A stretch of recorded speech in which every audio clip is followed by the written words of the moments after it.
Hey Sagittarius, I'm Leonanicholeblack. This is your general reading, Sag, Sun, Moon, or Rising. This is not for a specific time period, okay? So it's not for September or any other month. If the concepts, ideas of the messages that I'm sharing here resonate with you, it is for you. As simple as that. If it doesn't, I usher you on to a reading that will resonate. So I've been trying to do your reading for several days, Sag, and I haven't been able to. And I was thinking to myself, like, is it to do with my own Sagittarius energy in my own birth chart, like areas in which I'm blocked or challenged around that?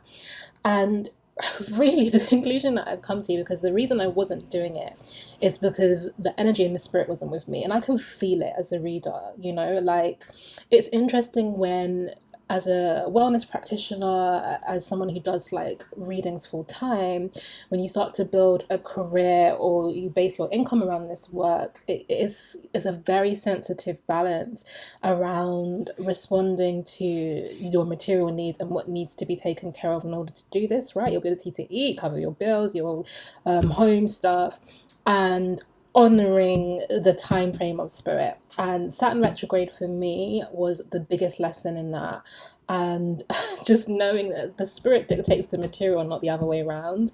And I like to impose, especially as a Virgo, and I have Saturn in my sixth house, right, which is the house of, like, it's the Virgo house. In fact, it's the house of duty, responsibility, chores. So I like to impose a lot of structure and rhythm, and I find that it's been virtually impossible.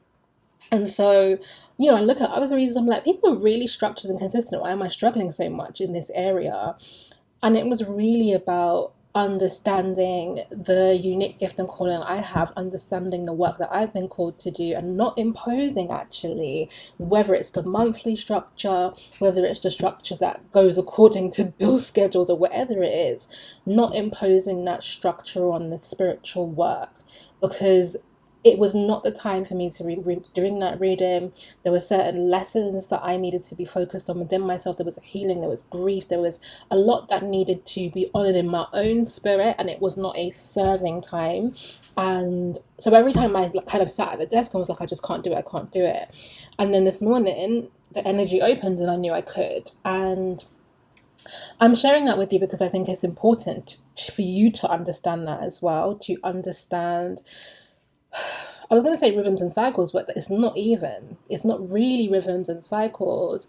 It's also understanding when there is no rhythm or cycle, or not one that you can clearly observe and dictate.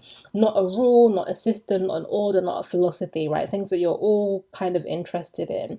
Because Sagittarius, particularly as you represent the energy of like higher learning, education, wisdom, all of that, converting the Gemini polarity, which is information gathering, converting that into wisdom, okay, philosophy, usable knowledge. That is all about systemizing. That's all about creating some kind of salient truth in something, finding the thing that you can make applicable almost universally. And I feel like part of the big healing for me, I actually have Saturn in Sagittarius in my birth chart. So the big thing that I've been understanding about that energy is when the system, the pattern, the rhythm is not explicit, and trusting the dictations of the spirit, really. That's the only way that I can put it, right? Trusting its own schedule rather than imposing a schedule on it. So here's the schedule. Most of you know, but the reason I say it's not to a specific time frame is because for me, and I'm going to be pushing this boundary as far as I can, these readings aren't about monthly readings, okay? It's not about, I will observe as best as I can a slightly monthly cycle, but for example, you're getting this reading on 19th of September. It's not therefore a September reading, right? It's just opening up the energy and giving you an advice as I can and as spirit sees fit. So the best thing for you to do on that note is to just follow me, subscribe to me on YouTube, and put the bells on, because then you'll definitely see when I put your video out. And also check in my website, you can sign up to my newsletter, and then you can also kind of see when I have communications out about what's going on. And of course, staying connected to me on Instagram. I love my IG family. Shout out to Twitter as well, because I'm making an effort to be a bit more present there too. So I don't usually like long spills, because I'm the sort of person, when I watch people's readings, I don't like a lot of intro, like just get to the message. So let me do the thing that I care about most, which is getting to the bulk of the reading, and I'll move the cards a little closer for you. So to open up the energy, Sag, you have kind of presiding over the reading the energy of both Neptune and Saturn here. Saturn has stationed direct after several months of being in retrogrades, really setbacks, harsh lessons, tests, discipline, consequences as well, dealing with the fruit of our labor, good and bad over the last few months. And now it is time to take what we've learned, understood, what's become true to us, integrate that and moving forward. And that seems to be the bulk of the message here, at least with these two cards, with the Knight of Pentacles and the Page of Wands, which to me feels like two different approaches to the moving forward, or two different levels, domains of your life, different territories of your life in which you can move forward. Now, of course, the way that I'm structuring readings at the moment is just this kind of what I might call a wild card, or this card that is the governing energy, and you've got the Hanged Man card here as the primary and predominant energy. So this is being held in place, of course. This can be willing or unwilling seasons of sacrifice, okay? So normally we talk about the hangman as someone who has put themselves in this position, who has willingly gone to place themselves upside down for contemplation, and is someone who can liberate themselves. But really there's more to that energy, because we look at the image and yes, it looks like that, but we can also be almost forcibly placed into hangman situations by spirit, by God, the universe, however you want to describe that life force. We can be placed there, and it's not a physical placement. So yes, it looks like this person can get down, but actually the truth and the depth of it is that they can't. Now, what would getting down mean? It would be meaning getting down, but the laws of the universe mean that you will continue to experience this same energy wherever else you go. So you get off this tree and you end up hanging on another one, is really what I'm saying. So there is still a fundamental need for you to integrate, to learn, to surrender to what is difficult, to use that as the food parts, like the material parts for whatever it is you're creating. I don't say that lightly. I personally have been in a lot of pain, points of crisis, finding things very difficult. So it's not just a matter of, oh, things are hard, but it's for my good. Like, it's not, I'll say it's easily said, not easily experienced. But there is a alchemy, which is really what your sign represents as well. There's an alchemizing, there is a making pain useful, and that's a choice, and we don't always have to.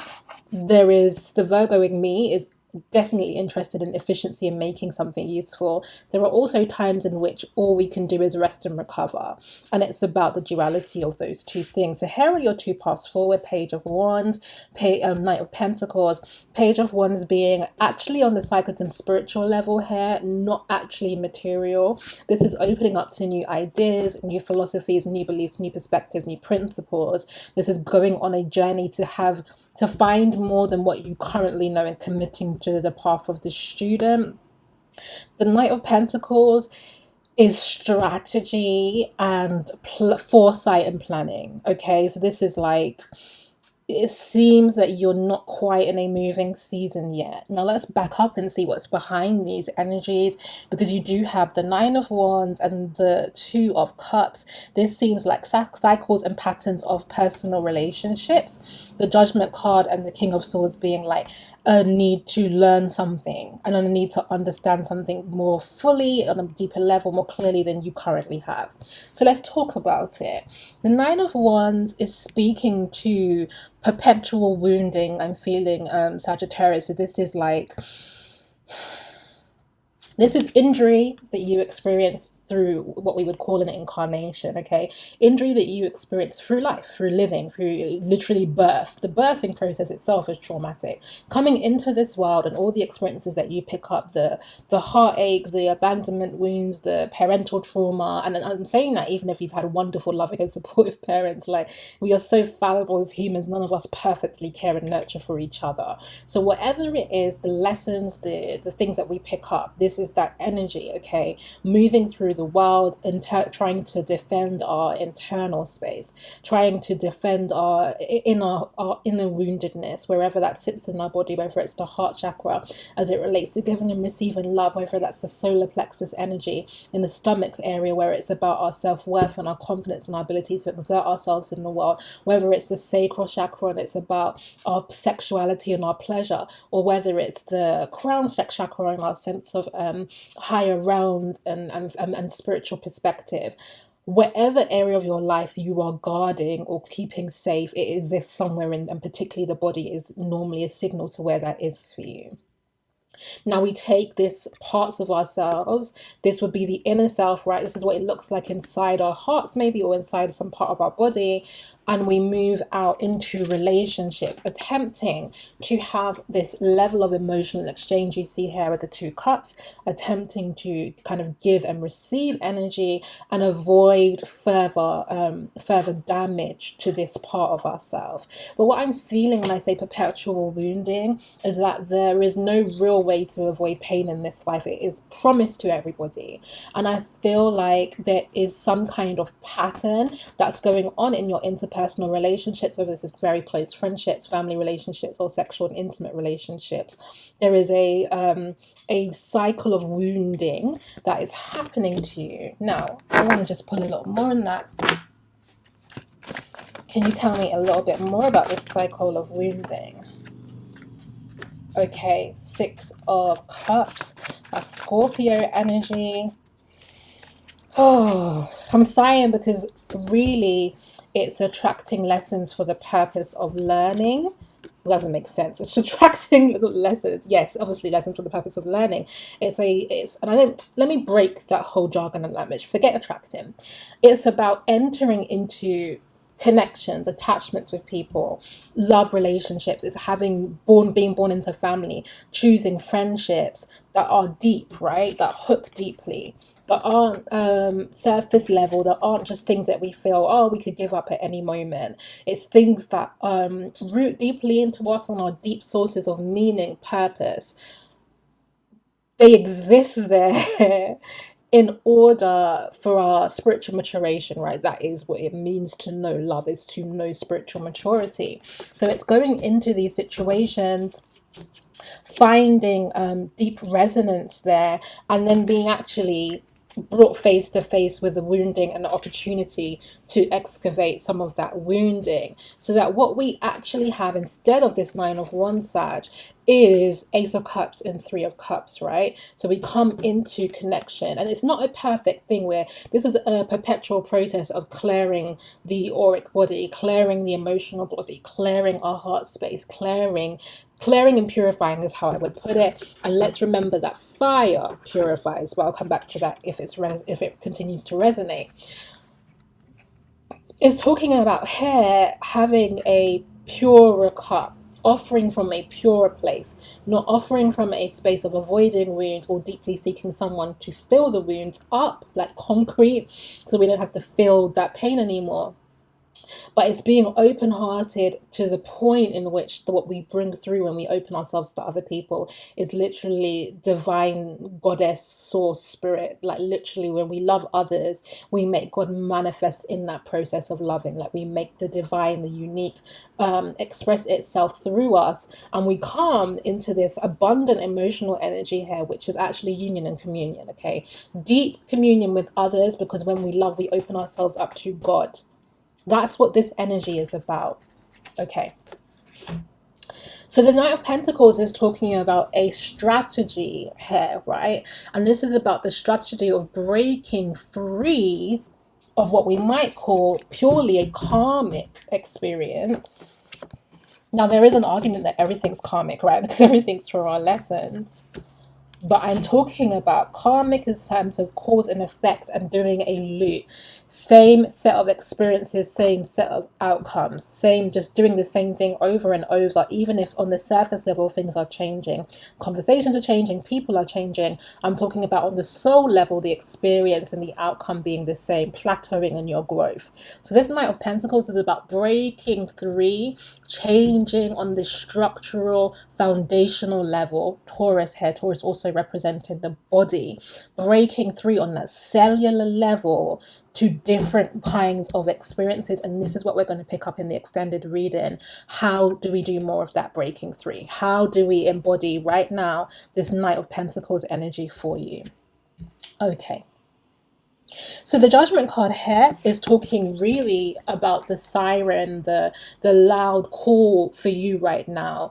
That is like, have you woken up to yourself is really it. How quote unquote woke are you? And this is not woke in terms of philosophy, theory and ideas, right? It's not understanding the matrix or the superstructure of like racism and sexism and what all the isms. It's not just that level of woke. It's the level of woke which is, do you know who you are as a soul? Not as a personality, not as a body, not just what your needs are even, but do you understand the divine spark of God inside you and the reason, Sagittarius, that you have come here on some kind of exploration journey and what you need to get out of it. And it is a wake-up call to you to not remain in the illusion, really. And for most of us, if this is the Hollywood illusion, and I'm going to call it of hedonism or pleasure, right? The illusion of like the fantasy of comfort here, whether that's in another person or in different aspects of ourselves.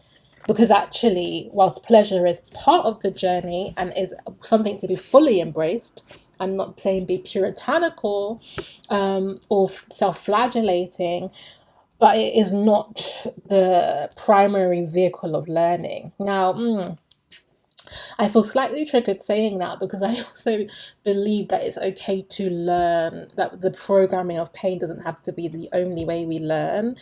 But I also, I'm going to be honest, I think there is a surrendering process. Do you know what I mean? That we can continue to resensitize ourselves here in terms of the Nine of Wands, then we can pick up on sign signals lessons early so that we're not going into deep trauma in order to learn something. And that is likely how we can align more with more, without...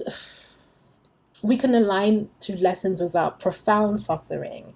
But I'm going to be honest. There are certain teachers who believe that learning through pain is not at all necessary, and I'm just not one of them. So I'm afraid the place that I'm at in my life, that is not a level of awakening that I've come to. So I'm going to continue to teach what I know, and that is that we will continue to receive pain as a receptor. Okay, now there is pain and suffering is something else. And I'll be honest, because I don't mean that as a judgment statement, because I personally have been suffering.